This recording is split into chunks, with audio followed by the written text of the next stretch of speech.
ये अपने पत्नी के याद में ये बनवाए हैं इस मंदिर को। चाहूँगा मैं तुझे साँझ सवेरे। शादी जो हुआ था, क्या आपका लव मैरिज शादी था कि अरेंज मैरिज था? ना, अरेंजमेंट था। आगे बढ़ाने में पूरा अपनी पत्नी का योगदान? सारा योगदान इन्हीं का, श्रेय इन्हीं का जाता है। अच्छा, आपका पढ़ाई कितना तक हुआ है? हम देखिए, शादी के पहले हम नॉन मैट्रिक थे, पढ़ाई छूट गया था। अपना जेवर जेवरात बेच कर एडमिशन करके 85 में। अच्छा, अपना जेवर जेवरात बेच के? उसके पास वही था। मेरे यार तुझको बार बार। मेरी स्थिति इस तरह की था कि मेरी पत्नी, आप लोग मार्किन जानते हैं? जी जी जी। मार्किन कफन में दिया जाता है, मार्किन पहन। जब समय होला कमजोर तार के हो साथ छोड़ देला हो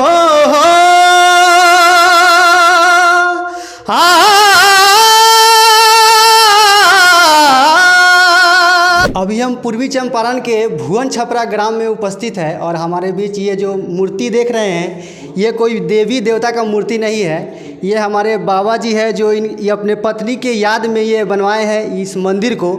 जो मंदिर आप देखते हैं देवी देवता का मंदिर होता है, उसी प्रकार से एकदम डिज़ाइन किए हुए हैं इस मंदिर को। ताजमहल बताया जा रहा है, बिहार का ताजमहल बताया जा रहा है। क्या कहिएगा? सबसे पहले मेरे चैनल में आपका स्वागत है। धन्यवाद आपको भी। अच्छा, आपका नाम क्या है? सबसे पहले मेरे दर्शकों को अपना मेरा नाम बालकृष्ण राम हुआ। और पत्नी का नाम क्या हुआ? शारदा देवी। शारदा देवी। गांव हुआ भुवन छपरा के टोला मधुचाई, प्रखंड कल्याणपुर, थाना चकिया, पूर्वी चंपारण का मैं निवासी हूँ। अच्छा, आप यहाँ तक आए इस मंदिर में लगभग 60-70 लाख तो रुपये लगी गए हो गए? हाँ सर, 65 लाख से रुपया ऊपर लगा है इसमें। 65 लाख। फिर भी बाकी रह गया। बाकी ही है। एसी लगाना एगो बाकी रह गया है। अच्छा, एसी भी लगवाइएगा? एसी तो लगाएंगे। बताइए, एसी भी लगवाएंगे? समझिए कि मूर्ति में, इस मंदिर में एसी का भी व्यवस्था लगाने वाले हैं सर। अभी पंखा हम लगाए हुए हैं। जी जी। अच्छा, पंखा भी देखिए, पंखा थोड़ा सा पंखा दिखाने का प्रयास कीजिएगा। और पंखा नहीं लग पाया, पैसा के थोड़ा सा दिक्कत हो गया, नहीं लगा, लेकिन उसको भी लगाना है। एसी तो एकदम निश्चित लगाना है। कैसे ख्याल आया कि आप इस मंदिर को डिजाइन कर दिए? अचानक मुझे दिमाग में आया, पत्नी को ख्याल था, जो पत्नी से लगाव था, प्रेम था। अब प्रेम का अर्थ बहुतों लोग प्यार माता से भी किया जाता है, पिता से भी किया जाता है, लेकिन प्यार का अर्थ लोग लगा लेता है कि लड़का लड़की का प्यार हो गया है। जी जी। आजकल तो देख रहे हैं कि दामाद और ये इसमें सास में, हाँ ये भी होता है। तो प्यार सबसे ऊंच होता है प्रेम का बाद भक्ति से ही शक्ति मिलता है। आप महाभारत रामायण पढ़े होंगे, प्रेम सागर पढ़े होंगे। तो प्रेम इतना था हम लोग पति पत्नी में कि यहाँ के लोग ताजुब थे कि इन लोग में लगाव कहाँ था। हम लोग चलते थे गांव में, किसी से भेंट करने कोई बुलाता था, साथ दोनों जाते थे। मेरी पत्नी लखराव होता था, चाहे शादी ब्याह होता था, भी मार्केट करने जाती थी। इस तरह वो नहीं जाती थी, साथे गई, कपड़ा लता लिया, और अदर चीज़ के वो नहीं जाती थी, दरवाजे से कभी नहीं गई। और जो घर मकान बनवाई, हम शादी के बाद एक नमक नहीं खरीदे थे। इतना आपको बता देते हैं, 80 के पहले मेरी स्थिति इस तरह की था कि मेरी पत्नी, आप लोग मार्किन जानते हैं? जी जी जी। मार्किन कफन में दिया जाता है, मार्किन पहने। बिल्कुल। आज करके उस तरह का पत्नी है, कहीं इतना सारी चाहिए, इतना डिजाइन में, फैशन में थोड़ा भी कमी नहीं होना चाहिए। पत्नी के श्रृंगार को राजा महाराजा भी नहीं पूरी कर सकते हैं। एक साधारण आदमी हम थे, मार्किन पहनी। नलगिलाट का नाम न सुने को तो बता देते कि मड़वारी लोग से कपड़ा दुकान वाला बिछा देता है बैठने के लिए, नलगिलाट होता है, वो पहने, वो बिना पेटीकोट का। पहले के लोग साया कहते थे। जो सुखी संपन्न थे तो एथी वाला फीता वाला पहनते थे, और जो सुखी संपन्न नहीं था 1 मीटर 100 मीटर का सोजा टुकड़ा लेकर के यहाँ गांठ पाड़ के पहनते थे। तो हमने देखा पत्नी पहनी हुई है, तो दिन हम कैसे भूल जाएंगे। अच्छा, ये शादी जो हुआ था, क्या आपका लव मैरिज शादी था कि अरेंज मैरिज था? ना, अरेंजमेंट था। Arrange marriage? जी हाँ। पूरा देखा सुनी होकर? हाँ, देखा सुनी होकर के। तो टिकाऊ थोड़े होता है। जी जी। उस तरह का नहीं, आज भी उस टिकाऊ नहीं होता है। उस जो लव मैरिज होता है तो वो अपने तयस में रहती है, वो अपने तयस में रहता है। उस तरह का प्रेम, दाम्पत्य जीवन उसको नहीं जीवन में होता है। भले प्यार कर लिया, फैशनेबल हो गया, लेकिन दाम्पत्य जो सुख कलेक्टर साहब हुए, उनकी पत्नी नौकरी अलग कर लिया, वो अलग कर ली, चाहे कलेक्टर साहब की अलग और पत्नी उनकी अलग, कभी जीवन में एक जगह नहीं होते, खुदा ना खास्ते महीना 2 महीना साल भर पर लोग एक जगह होते हैं। दाम्पत्य जीवन बढ़िया नौकरी में नहीं गुजरता है, जो भगवान ने बनाया दाम्पत्य जीवन गुजारने के लिए वो नहीं गुजरता है, दिखावा वाला जीवन है। तो हमारी पत्नी उस तरह थी, वो जाहिर जबर थी, पढ़ी लिखी तो नहीं थी, लेकिन कभी आते जाते बाहर एमए का एक समय बिजनेस चला था एमए में, तो कहीं कहीं जाती थी, बोलते बोलते अच्छा शुद्ध हिंदी बोल रही थी, औंठा छाप थी, अच्छा पढ़ी लिखी नहीं थी जी, ना जाहिल थी वो, बताइए पूरा जाहिल थी। कहाँ से ख्याल आया जो पत्नी बोली थी कि इस तरह से हम जाएंगे? पत्नी को तो दुनिया में कोई उस अपने लिए ख्याल नहीं था। हम आपको बताते कि अपने लिए टिकुली नहीं खरीदी, टिकुली और गद्दी छोड़कर दुनिया में कुछ नहीं खरीदी, एक पीतल का कान में के चाहे नाक में को नहीं खरीदी। हमको शक्ति हुआ तो हम खरीद के दिए, लेकिन वो अपने से कुछ नहीं खरीदी। तो वो कैसे कहेगा कि हमारे लिए भविष्य क्या जानते थे कि हाँ ये है वो है, हमको खरीद दीजिए। ये जान लीजिए कि कह इतना कह गई। हमको कभी चमका जब होता था कि हम मर जाएंगे तो ऐसे जगह जाएंगे से अपने खोजते रह। जब हमरा मरने का 15 दिन पहले पतों का कह दिया मजली पतों से कि देखो रिंकू पतों से के नाम चल के लिया हे कह कि देखो रिंकू से हम मरब तो तोनी चारों दिया दिन हमरा के पर्दा करके नहीं हुई, लेकिन अट्टी पट्टी के केहू के ना हो बोलैया। तो पर्दा में आई, पर्दा में जाना चाहती कि अगल बगल के तो हर कोई बॉडी को देखता कि नहीं देखता। तो सोच लीजिए कितना उनको अनुमान था, कितना कल्पना था कि अपने लिए कितना सोची हो कि हम बेपर्दा है। वो हमारे लिए अभी जिंदा है, जी हमारे नज़र में जिंदा है, हमारे नज़र में भगवान है, भगवान रहेगी, भगवान है, भगवान रहेगी। आज के भी जो हमको कहाँ से कहाँ पहुँचाई, न तो हम भीख मांगते रोड पर रहते, आज हमको कोनो कुत्ता कुआ पूछबे नहीं करता, कोई पूछता। अच्छा, आगे बढ़ाने में पूरा अपनी पत्नी का योगदान, सारा योगदान इन्हीं का, श्रेय इन्हीं का जाता है। श्रेय जैसे मैट्रिक में इंटर में टॉप करता है तो अपने गुरु का और माता पिता का लोग श्रेय देता है कि हाँ माता पिता का श्रेय है। तो ये हमारे को यहाँ पहुँचाने के इस मुकाम पर लाने वाली तो पत्नी है। तो हमारे सिवा इनका दूसरा है कौन? कोई पूछने वाला कुत्ता को हुआ नहीं तो अपना बहन हुई तो हमको नहीं पूछा। मतलब इस काबिल आपकी पत्नी है, इस काबिल हमको बनाने में इनका हाथ है, सब कुछ है। हम आपको बता दिया कि उपवास पर जी जी जी हमको खिला दिया, सास को खिला दिया, ये उपवास पर गई। मान लीजिए कि खाना बना 2 आदमी का, 3 आदमी खाया तो 1 आदमी तो उपास रह जाएगा ना। जब हम जोड़ कर लाते हैं तो हमको याद ना होगा सामान नहीं लाए हैं, इतना लाए हैं तो इतना है, इतना का हो गया। तो आदमी का आभास होता है कि हम इतने ले लिए, हमने 2 गोड़ा खा ले ली, 1 आदमी तो ना खाया होगा। तो इनका देहांत कैसे हो गया? मतलब थोड़ा सा देहांत हार्ट पेशेंट से हुआ, हार्ट की बीमारी थी, हार्ट अटैक किया। कहाँ पे? मतलब यहाँ घर से लेते थे कि मुझे कांटी के आगे जो ग्लोबल एगो है गलेसरी, वहीं पर अचानक से मतलब हाँ हार्ट की बीमारी थी। 2007 से जो राजेंद्र नगर में हार्ट हॉस्पिटल है ना, वहाँ का इलाज चलता था। लेकिन बदकिस्मती कही हमारी कि शुगर पेशेंट थी, मोतिहारी में सदर अस्पताल के एगो शाही जी डॉक्टर थे, वो 2 साल दवा चलाए और उस सब दही चलता था। बाद में कह दिए कि हार्ट कुछ नहीं है, हार्ट का दवाई नहीं चलेगा। लेकिन वही 2 साल के बाद मैंने रिएक्शन कर गया, इंतकाल कर गई। तो हमारी ख्वाब जो था, सपना था घुमाने का, सुख से रखने का, वो हम नहीं कर पाए। तो उस तो मुझे खलेगा कि वो अपना कर्तव्य निभाई, वो अपना पत्नी धर्म निभाई। एक बात जान लीजिएगा, आपकी पतिव्रता होती है। कहीं कहीं देखिएगा पति भी पत्नीव्रता होता है, और होना चाहिए। पत्नी का उतना ही है जो पत्नी को अर्धांगिनी कहा जाता है, हिंदू में लक्ष्मी कहा जाता है। कहता है कि जिस घर में नारी का मन सम्मान नहीं, उस घर में नारी थी लक्ष्मी का वास नहीं होता है। जहाँ सम्मति तहाँ संपत्ति नाना, जहाँ कुमति तहाँ विपत्ति न दाना। जिस घर में लड़ाई झगड़ा होता है उस घर में लक्ष्मी संपत्ति नहीं आती है, वहाँ अनेक प्रकार के विपत्तियाँ ही आती है। तो इस तरह उस लायक वो थी। से आज देखिए वही खेती 2 साल से हो रहा है। 30 क्विंटल 40 क्विंटल गेहूँ धान हो जाता था, 15 क्विंटल 16 क्विंटल धान हो रहा है। हो ही नहीं उपज हो रहा। सब लोग कहता कि ये लक्ष्मी रली नहीं चल रही तो कुछ नहीं सही हो रहा है। लोग कहता था कि रउए लोग भरवाई, और सही उपज नहीं हो रहा है। पर साल 14 क्विंटल 2.5 बीघा धान का खेती था, 14 क्विंटल हुआ। इस साल 200 क्विंटल धान नहीं, इतनी गेहूँ नहीं होगा। अच्छा, आपका पढ़ाई कितना तक हुआ है? हम देखिए शादी के पहले हम नॉन मैट्रिक थे, पढ़ाई छूट गया था। तो 85 में एडमिशन, अपना जेवर जेवरात बेच कर एडमिशन करके 85 में अपना जेवर जेवरात बेच के उसके पास वही था। हम तो मजदूरी कर रहे थे, तो हमारे पास पैसा रहता तो हम तो खुद पढ़ते। हमारे बाबूजी दूसरा में हम पढ़ते थे तो बाबूजी मर गए। हम भाई में अकेले हैं, माँ मजदूरी करती थे। तो कहाँ से पढ़ाती, खिलाती कि पढ़ाती? तो पत्नी को सुझाव लौका, इस मुकाम पर हमको आना था। पत्नी ने अपना जेवर जेवरात बेच दिया, बेच करके एडमिशन कराई। नौकरी दिलवाई, तो देन तो उसी का ना है, तो सब कुछ उसने किया, तो हम कौन देवी देवता को मानने जाएंगे? हमारे लिए तो देवी कलयुग में साक्षात यही है। अब सब देवता का होता है, हम तो एक सूर्य भगवान को देखते हैं, दूसरे देवता को कहाँ देख रहे हैं? मानने के लिए सब लोग कहता है विष्णु भगवान, सत्यनारायण भगवान, शंकर जी, दुनिया ठेकान, लेकिन सूर्य भगवान को लोग साक्षात देता है। तो अब पत्नी को साक्षात देख रहे हैं, पत्नी हम लोग को इस मुकाम पर पहुँचा दिया, तो हम इसके सिवा दूसरों का हम मेरी तो भगवान है या भगवान रहेगी, जब तक पृथ्वी रहे हम जब तक ले जिंदा रहे भगवान रही। हम तो मांग करते हैं भगवान की दूसरा जन्म, लोग कहता है 7 जन्म, दूसरा जन्म भी दे तो मेरी पत्नी ही बना कर दे। बिल्कुल सर, यहाँ पे मंत्री जी लोग भी आए हुए थे, तो सरकार से क्या मांग करना चाहेंगे कि यहाँ जो तीर्थ स्थल के जैसा यहाँ पे बन जाए, जैसे बौद्ध स्तूप हुआ अपने केसरिया में, तो उस तरह से लोग आए, राम मंदिर का निर्माण हो रहा है अभी, रामायण मंदिर का, तो उस तरह से लोग घूमने आए, पर्यटक स्थल के रूप में इसको देखा जाए, इस पर क्या कहना चाहेंगे? उद्घाटन के लिए हमने माननीय मुख्यमंत्री जीतन राम मांझी जी से आग्रह करने हम लोग गए थे। वो दिल्ली रहते हैं, उनके लड़का हैं संतोष कुमार सुमन जी, उनसे बातचीत हुई। मेरा लड़का गया था, 2 आदमी और गया था। उन्होंने कहा कि पापा जी तो नहीं जाएंगे, और न तो हो सकता है हम चाहे दोनों में से कोई जाएगा। तो फिर हम लोगों को दिमाग में आया, तो राजू बाबू से बात किए। तो राजू सिंह विधायक जो पर्यटन मंत्री बिहार सरकार के वर्तमान में हैं, तो उन्होंने कहा कि हाँ हम चलेंगे।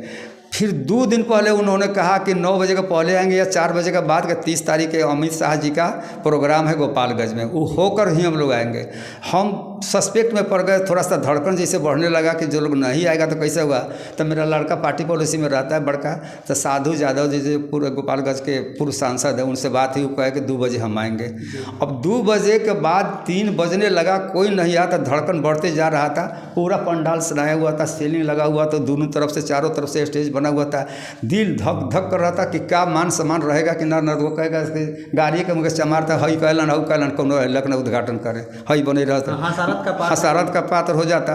तो राजू कुमार जी वहाँ से फ़ोन किए कि हम लोग गोपालगंज से निकल चुके हैं, 1 घंटा के अंदर में हम लोग पहुँचेंगे। तो वो आए, उद्घाटन किए, उन्होंने प्रशंसा किया, कहा कि 1000 लाख नहीं करोड़ों में आपने एक काम किया है जो कहीं नहीं देखने में मिलता है। आप हर साल अति वर्षगांठ मनाइए, हम हर साल हमें बुलाइएगा, हम हर साल आएंगे और हमसे जो बनेगा हम करेंगे।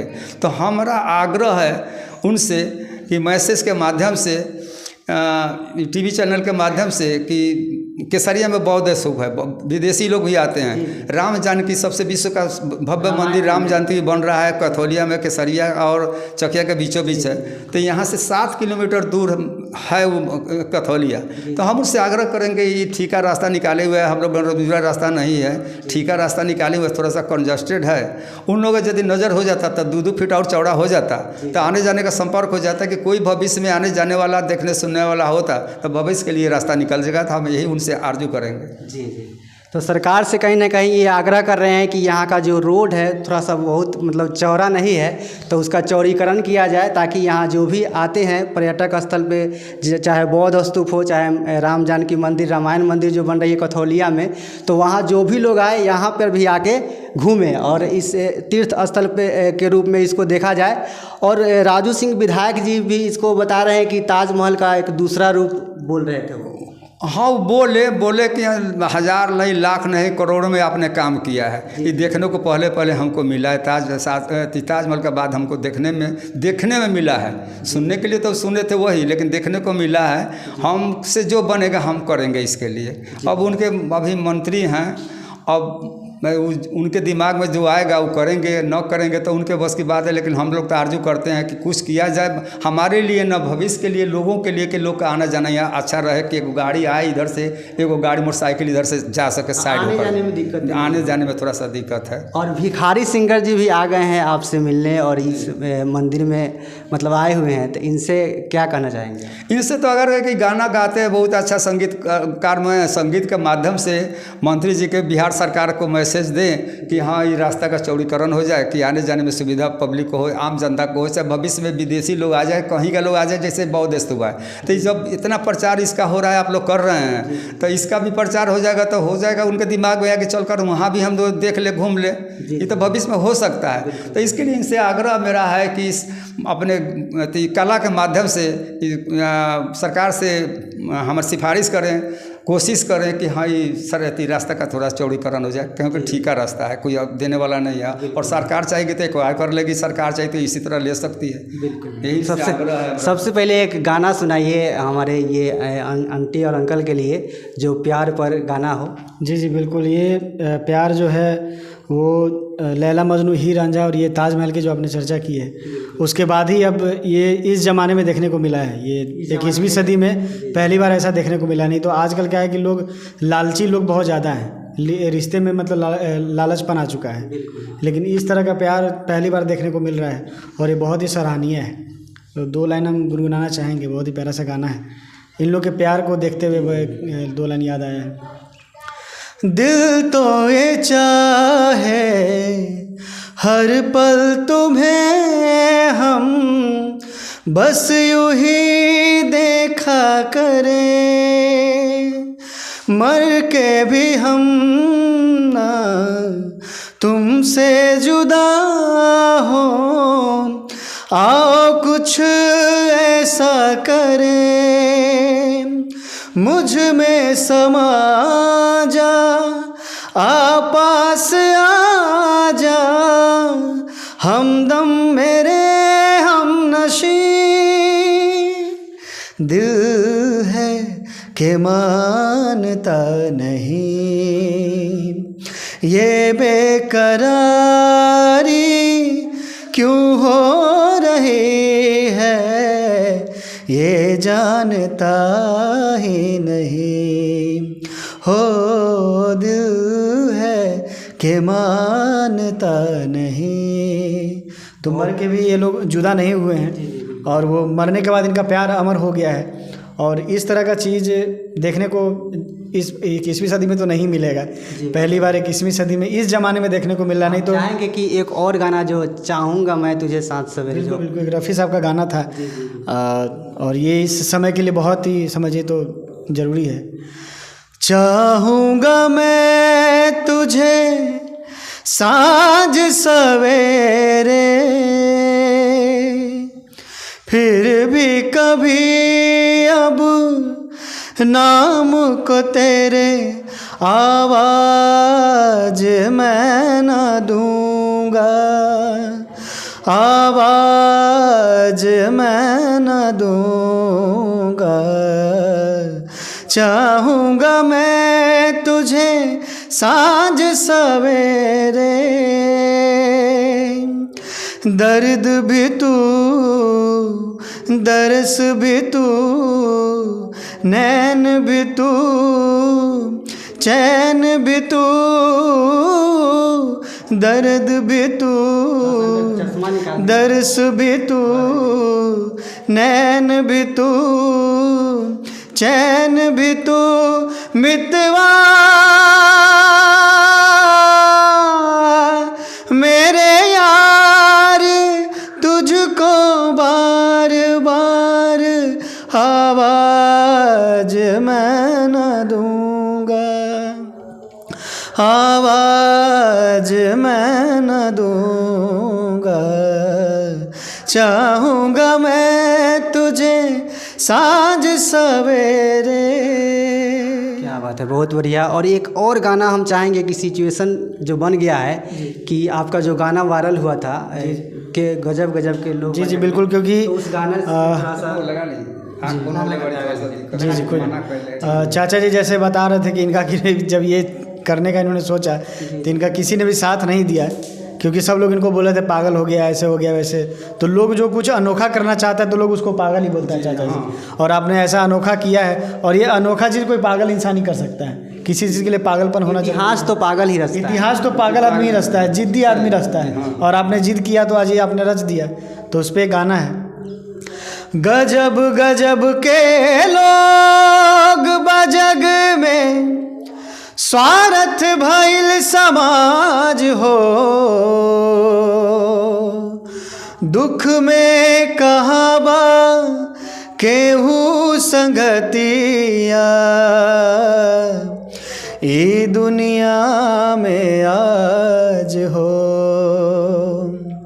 हित परित हिताई मिताई जात छोड़ देला, हित परित हिताई मिताई जात छोड़ देला, जब समय होला कमजोर हो, जब समय होला कमजोर तहर केहू साथ छोड़ देला, जब समय होला कमजोर तहर केहू साथ छोड़ देला। हो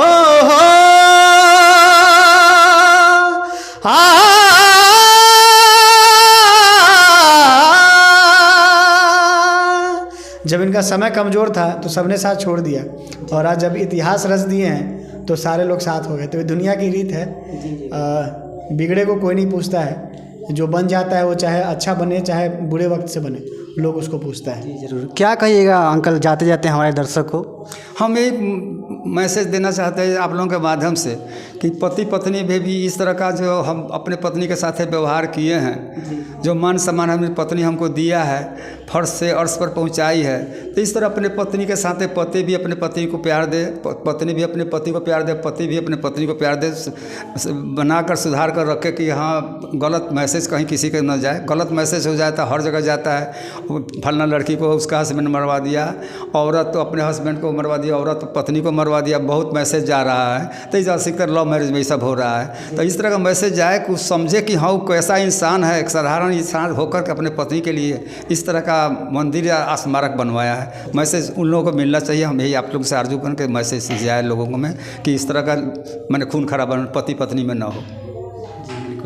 तो हमारे बीच बाबा जी थे जो सारे मुद्दों पर बेबाकी से इन्होंने बात की और सारी चीज़ों को बताया कि किस तरह से इन्होंने अपने जर्नी को तय किया, यहाँ तक पहुँचे और इस 60 लाख का मंदिर जो बना दिए 65 लाख का, और भी काम बाकी है। अभी इसमें AC भी लगवाने वाले हैं, सारे सुख सुविधा को इसमें व्यवस्थित करने वाले हैं और कर भी दिए हैं।